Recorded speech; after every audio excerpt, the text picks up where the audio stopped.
At the end of the day, during shooting na Lola again, dyan sa Canada, bago tumulak patungong Toronto, si Ade para sa show niya doon. At may mga swerte pa nga nakapagpa-picture, sila Aden at Catherine dyan sa shooting.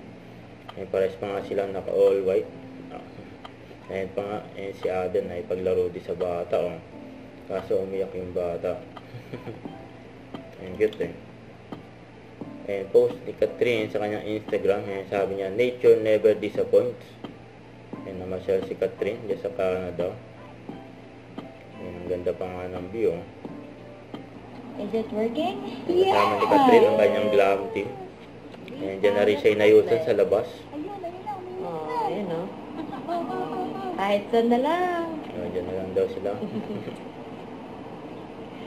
Street lang kami.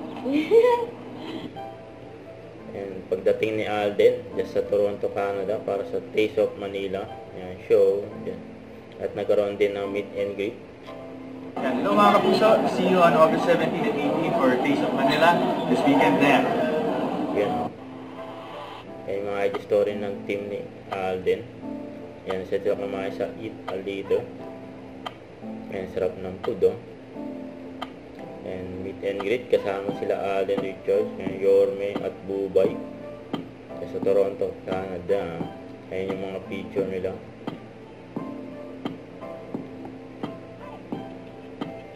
And good luck sa show sa Toronto. Ayan, last show na ni Alden dyan. Naka-apat na siya eh. Ayan yung pang-apat. And good luck. Marami silang mapapasaya dyan. Huwag kalimutan mag-subscribe, click on notification bell for more update on Charlie Action Vlog. Bye guys, thank you for watching.